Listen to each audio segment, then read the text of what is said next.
Salam sejahtera dan salam Malaysia Madani. Anda bersama saya Magdalena Depol dalam Berita Pagi Sabah edisi Rabu 19 April.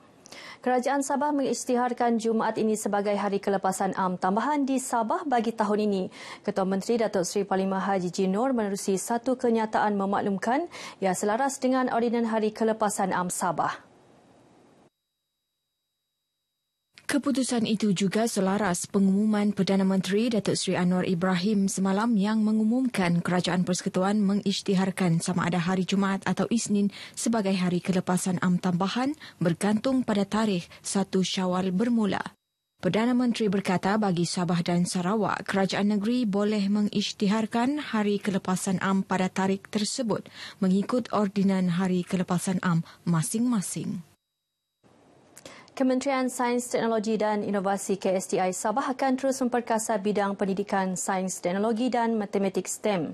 Menterinya Dr. Muhammad Arifin Muhammad Arif berkata ke arah itu KSTI giat melaksana pelbagai program memupuk minat pelajar bagi mencapai sasaran 30% murid dan pelajar menguasai sepenuhnya bidang STEM menjelang akhir tahun ini.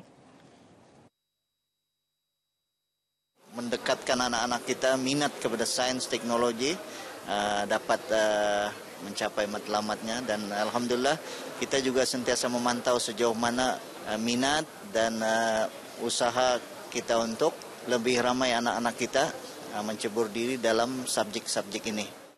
Tambahnya, setakat April, KSTI telah mencapai tahap 27% dan ia akan ditingkatkan sehingga 40% sebelum akhir tahun 2025. Beliau berkata demikian kepada media dalam Majlis Ihya Ramadan KSTI di Kota Kinabalu. Dalam majlis ini, 30 sekolah terpilih menerima peruntukan RM20,000 bagi tujuan pembangunan STEM. Antaranya Sekolah Menengah Kebangsaan SMK Membakut, Kolej Tingkatan 6 Inanam, SMK Pengalat, Sekolah Rendah Kebangsaan Sacred Heart Kota Kinabalu dan Sekolah Kebangsaan Pomotodon Inanam. Ihya Ramadan KSTI turut menyampaikan sumbangan kepada pelajar tahfiz Al-Quran Asy-Syatibiyah. Penjawat awam diminta terus berusaha memperkukuh tadbir urus dalam meningkatkan keyakinan semua pihak berkepentingan. Setiausaha Kerajaan Negeri Datuk Seri Panglima Surveyor Safar Untung berkata, ia bagi merealisasikan misi dan amalan tadbir urus terbaik dalam sektor awam, selaras berkeliling dan garis panduan bagi mempraktikkan amalan baik dalam sektor awam. Beliau juga mengingatkan penjawat awam supaya meningkatkan keberkesanan sistem penyampaian yang melebihi jangkaan pengguna. Dalam masa sama, beliau berharap penglibatan pemudahcara Sabah Maju Jaya SMJ dan pemain industri dalam proses semakan peraturan dan perundangan dapat mempermudahkan sistem penyampaian sektor awam termasuk urusan pelaburan. Datuk Safar berucap dalam majlis perjumpaan dengan pemain industri dan pelancaran pemudahcara SMJ di Kota Kinabalu. Tanah berkeluasan lebih 4 hektar milik syarikat sawit Kinabalu diwartakan sebagai reserve kampung dan diserahkan kepada Kampung Karangan Beaufort. Perbuatan itu merupakan bantuan kerajaan negeri kepada 17 keluarga yang telah membina rumah secara tidak sengaja di atas tanah milik syarikat kerajaan negeri itu sejak lebih 30 tahun lalu. Pembantu Menteri kepada Ketua Menteri Datuk Ruslan Muharram berkata kerajaan juga sedang mempertimbangkan beberapa kawasan tanah lain di sekitar Dun Lumadan untuk dijadikan penempatan bagi golongan bumi putera yang tidak mampu memiliki tanah. Terdapat beberapa kawasan tanah kerajaan yang sesuai. Kita boleh bawa dalam perkara ini untuk mempertimbangkan supaya mereka mempunyai tempat. Populasi masyarakat kita pada hari ini begitu berkembang pesat. Maknanya mereka juga perlu tempat mendirikan rumah yang selesa. Beliau ditemui media selepas majlis penyerahan lot tanah sawit Kinabalu kepada penduduk kampung Karangan. Seorang wanita berusia 20-an maut dibunuh suspek yang juga suaminya sendiri pagi semalam di rumah sewa mangsa di Jalan Gaya Kota Kinabalu dipercayai akibat konflik rumah tangga. Suspek dalam lingkungan 30-an juga cuba membunuh diri selepas mencekik mangsa sehingga mati. Ketua Polis Daerah Kota Kinabalu, ACP Muhammad Zaidi Abdullah berkata polis menerima panggilan kecemasan berhubung kejadian ini sekitar pukul 9.30 pagi selepas dihubungi saksi yang melihat kedua-dua pasangan terbaring berlumuran darah. di salah sebuah restoran di kawasan ini. Restoran tersebut suri masalah. Sekali kegiatan awal, masih di tingkat awal. Beliau ditemui pemberita di lokasi kejadian. Tambahnya, saksi lain turut memaklumkan terdengar pergaduhan pasangan berkenaan sekitar pukul 5 pagi. Mayat mangsa dihantar ke Hospital Queen Elizabeth I untuk bedah siasat. Kes disiasat mengikut Seksyen 302 Kanun Keseksaan Kerana Membunuh. Pertubuhan Islam seluruh Sabah Usia berharap Kementerian Pembangunan Masyarakat dan Kesejahteraan Rakyat KPMKR membina bangunan baharu untuk Pertubuhan Pemulihan dalam Komuniti PPDK Gumgum Batu 16 Sandakan. Ia susulan keperluan untuk mempunyai bangunan sendiri memandangkan ketika ini PPDK itu menyewa di salah sebuah rumah penduduk kampung di kawasan itu. Ahli Majlis Tertinggi Usia Datuk Zakaria Idris berkata sehubungan itu Usia akan mengemukakan cadangan tersebut untuk permohonan pertimbangan KPMKR. Gulungan PPDK yang ada di kawasan ini telah sekian lama duduk di sini dan hanya menyewa. Jadi keselesaan kita sangat prihatin untuk melihat keadaan yang begitu daif sekali, supaya satu bangunan yang kita ajukan ini mendapat keprihatinan daripada kerajaan negeri untuk membangunkan sebuah bangunan PPDK yang ada di kawasan ini. Beliau ditemui pemberita dalam program penyerahan bantuan kepada warga PPDK Gumgum di Sandakan. Seramai 33 penerima terdiri anak-anak istimewa, guru dan AJK PPDK Gumgum diberikan sumbangan bakul makanan serta duit raya daripada Usia. Rebut peluang menyalurkan sumbangan bagi membantu golongan memerlukan sepanjang masa tidak hanya pada bulan Ramadan.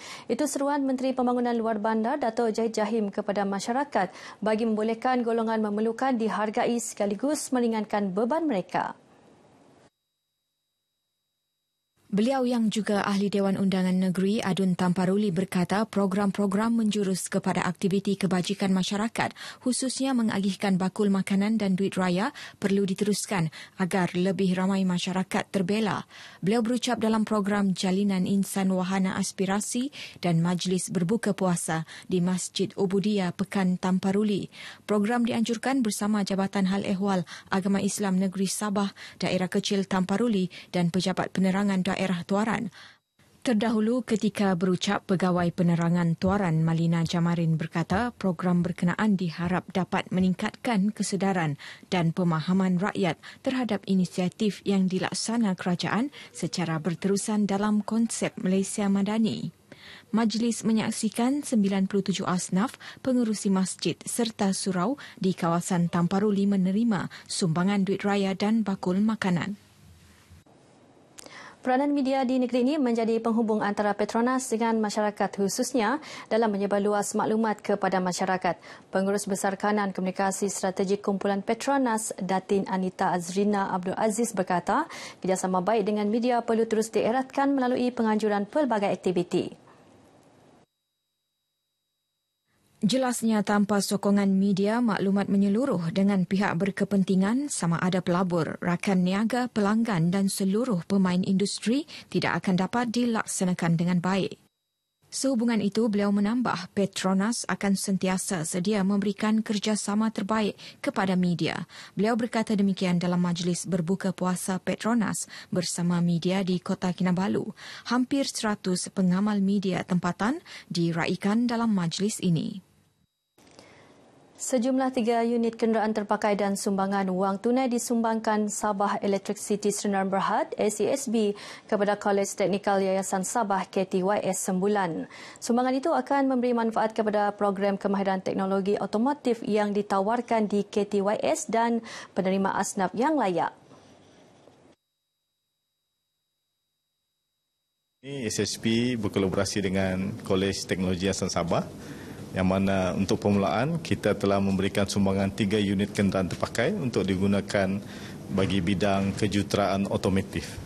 Dan samping itu juga pada pagi ini SSB telah menyampaikan sumbangan zakat wakalah kepada penerima-penerima asnaf yang layak seramai 52 orang. Kita berikan sumbangan dalam bentuk wang tunai untuk persediaan raya sebanyak RM200 seorang. Beliau ditemui pemberita selepas sesi penyerahan sumbangan berkenaan di KTYS di Kampus Sembulan Kota Kinabalu. Seramai 52 asnaf melibatkan 40 pelajar KTYS dan 12 kaki tangan KTYS menerima sumbangan tersebut. Tambahnya, SESB juga akan sentiasa membuka peluang untuk berkolaborasi dengan KTYS seperti penempatan latihan industri untuk pelajar KTYS di SESB serta program komuniti yang bakal dibincangkan secara lanjut pada masa akan datang. Jadi kami sangat berterima kasih kerana dipilih menjadi kolej yang terawal menerima sumbangan seperti ini. Kami akan manfaatkan sumbangan ini dengan sebaik-baiknya dan sukacita saya menyatakan bahawa SSB adalah rakan strategik kolej dan kami akan merangka pelbagai aktiviti selepas ini. Seramai 91 anak yatim dan asnaf Sekolah Agama Rakyat SAR Nur Ikhwan di Keningau diraikan dalam majlis berbuka puasa bersama Ahli Dewan Undangan Negeri Adun Bingkor yang juga pembantu Menteri Kerja Raya Datuk Robert Tawik. Gembiralah Ramadan ni meriah di sini menyambut bersama-sama YB dah sabar menyambut Hari Raya Idul Fitri yang akan tiba dalam lama lagi. Walaupun kami ni dari asnaf, anak yatim, yang bersyukurlah banyak meriah tempat ni. Hari ini saya sangat berasa bertuah kerana dapat diberikan sedikit sumbangan kepada YB dan saya sangat excited kerana beberapa hari lagi kita akan menyambut Hari Raya dan saya berterima kasih kepada Allah dan kepada semua yang ada di sini. Perasaan saya pada hari ini adalah saya sangat gembira kerana saya diberi peluang untuk berbuka puasa bersama murid-murid saya. Alhamdulillah. Harapan saya juga supaya NGO dan orang-orang perseorangan dapat turut bersama-sama untuk membantu untuk meringankan bebanan kepada golongan yang memerlukan bantuan daripada saudara-saudara semualah. Berita Pagi Sabah berakhir di sini. Untuk perkembangan berita dari Bumi Kenyalang, ikuti Berita Pagi Sarawak bersama Bumawin selepas ini. Salam Malaysia Madani. Terima kasih tak semimon. Setia bersama ATM Sabah. Ni是我们的动力，你是我们的灵感。Kami patuhi amuan. Ia akan check 1, 2, let's go. You know what it is. Yang sahih paling laris, update tanpa halangan baris, bengkok kami garis. Setiap halaman akbar, siang dan malam full bar. Bila bangun pagi radio kami kan bertanya kabar. Apa kabar? Jangan gusar, harimu pastikan bersinar. Salam kami rakam, arti yang pilihan. Unggul tanpa sempadan, always be number one.